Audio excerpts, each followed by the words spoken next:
केला बेचने वाली चुड़ैल। एक बार की बात है, जादूपुर नाम के एक गांव में करतब दिखाती एक औरत एक रेड्डी के लिए गांव में आती है।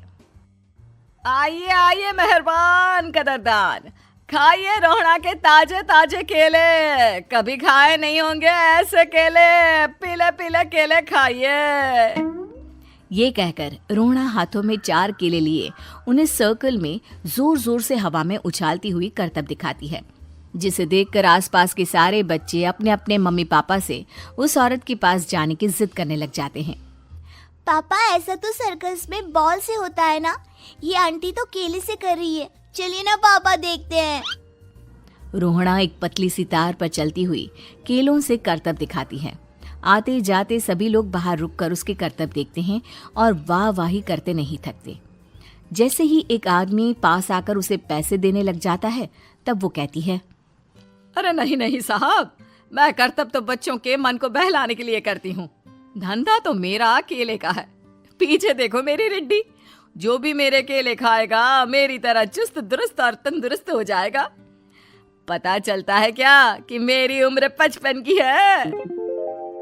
अरे पर ऐसे ठंड के मौसम में कोई केला क्यों खाएगा? ये ऐसे वैसे केले नहीं है साहब, ये शरीर में गर्मी देते हैं। ठंड को दूर भगाए जो भी रोहिणा के केले खाए। पापा, अगर मुझे केले नहीं मिले तो मैं घर नहीं जाऊंगी। तभी उसके पापा कहते हैं कि बेटा, केले ठंड में कभी गर्मी नहीं देते। ये सब कहने की बातें हैं, सामान बेचने का तरीका है इनका। पर पिंकी नहीं मानती। मैं केले खाऊंगी। पिंकी की जिद के आगे नत्थू हार जाता है और उसे केले खरीद कर दे देता है। पिंकी खुश होकर केले घर ले आकर खाती है। अब मैं भी करतब करूंगी, कितना मजा आएगा। जादुई केले। पिंकी पहला केला खत्म भी नहीं करती कि वो बेहोश हो जाती है। दूसरे केले से एक काला धुआं आता है और रोहड़ा चुड़ैल बनकर बाहर निकल आती है। मेरे भूतिया केले बच्चे न खाए, ऐसा हो ही नहीं सकता। जादूपुर वालों, कब तक बचोगे? आ गई हूं मैं रोहड़ा, जिसका कोई नहीं कर सकता सामना। रोहड़ा पिंकी को गोद में उठाकर काले धुएं में कहीं गायब हो जाती है। शाम के वक्त नत्थू घर लौटता है और पिंकी को घर में ना पाकर उसकी माँ से कहता है, माँ पिंकी कहाँ है? अरे बेटा, उसे तो तू सुबह करतब दिखाने ले गया था ना, फिर कहाँ वापस आए तुम दोनों? मुझे लगा तू उसे अपने साथ मंडी ले गया होगा। हे भगवान, मेरी बच्ची कहाँ गई? मैं उसे घर ही तो छोड़कर गया था माँ। नत्थू गांव के घर कोने में अपनी बेटी को ढूंढता है, पर उसे वो कहीं नहीं मिलती। परेशान होकर आखिर रो रो कर नत्थू हिम्मत हार कर घर लौट आता है। अगली सुबह रोहड़ा फिर से करतब दिखाने आती है और इस बार पिंकी की तरह रोनी केले खरीद लेता है। 50 रुपए दिए थे पापा ने, सारे पैसों की मैंने केले खरीद लिए हैं।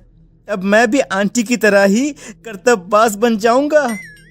यही सोचते हुए रोनी केले खाता है और पहला अकेला केला आधा खत्म भी नहीं करता कि चुड़ैल उसके सामने आ जाती है। मेरे साथ चलने का समय आ गया है रोनी। ये तो बस शुरुआत है। अब इस गांव के सारे बच्चे धीरे धीरे मेरे कब्जे में होंगे, एक बच्चा भी नहीं बचेगा। ये कहकर रोनी को गोद में लेकर काले धुएं में अदृश्य हो जाती है। इसके बाद हर रोज गांव में से कोई ना कोई बच्चा गायब होता, पर ऐसा क्यों हो रहा है किसी को भी समझ में नहीं आ पा रहा था। रोज की तरह अपनी बेटी पिंकी की तलाश में नत्थू गांव के एक तालाब के पास बैठा रो रहा था। कहाँ गई मेरी पिंकी? शकुंतला के जाने के बाद एक वही तो मेरा सहारा थी। अरे उसकी आत्मा कोस रही होगी मुझे कि मैं अपनी बच्ची को संभाल भी नहीं पाया। नत्थू ये कहता हुआ रो ही रहा था कि तभी तालाब में से उसे शकुंतला की आवाज सुनाई देती है। कहाँ थी तुम शकुंतला? हमारी बच्ची और सारे गायब हुए बच्चे रोहड़ा के कब्जे में हैं। वो बच्चों को जो केले देती है उससे बच्चे बेहोश हो जाते हैं और उसके कब्जे में आ जाते हैं और वो उन्हें ले जाकर काली दुनिया में ले जाती है। पर वो ऐसा क्यों कर रही है? ये मैं नहीं जानती, पर उस दुनिया का रास्ता मैं आपको बता सकती हूँ। जहां ये नदी खत्म होती है वहां एक केले का पेड़ है, उसके नीचे एक दरवाजा है, वहीं से रास्ता जाता है उस दुनिया का। ये कहकर शकुंतला की आत्मा गायब हो जाती है। गांव के सभी लोग झुंड बनाकर उसी रास्ते से काली दुनिया में चले जाते हैं और वहां देखते हैं कि सारे बच्चे वहां काम कर रहे थे। पापा मुझे ले चलो यहाँ से। पापा पापा। सभी बच्चे अपने मम्मी पापा से लिपट जाते हैं। तो तुम लोग यहां तक आ गए? क्यों हमारे बच्चों को पकड़ लिया तूने? तुझे शिकार ही बनाना है तो ले, हम सब आ गए हैं, हमें खा ले। नहीं, मुझे बच्चे चाहिए। मेरे बच्चे के बदले तुम लोगों के बच्चे। क्या मतलब? मैं इसी गांव में रहने वाली एक औरत थी। केले की चोरी के इल्जाम में मेरे बेटे को गांव वालों ने इतना मारा कि वो मर गया। उसी दिन मैंने ठान लिया कि गांव वालों का भी वही हाल करूंगी। कुछ दिन बाद बेटे के चले जाने के दुख में मैं भी मर गई और मेरी भटकती आत्मा एक चुड़ैल बन गई। और फिर मैंने बदला लिया तुम सबके बच्चे छीनकर। बर्दाश्त नहीं कर पाए ना, सोचो मुझ पर क्या बीती होगी। हमें माफ कर दो रोना। पता नहीं ये किसकी गलती थी, पर हम सभी माफी मांगते हैं। हमारी खुशियां लौटा दो, तुम भी तो एक माँ हो। गांव वालों की बात सुनकर रोहणा का मन पिघल जाता है और वो बच्चों को छोड़ देती है। उसके बाद काली दुनिया बच्चों के लिए जादुई दुनिया बन जाती है। अब कोई भी कभी भी वहां आ जा सकता था।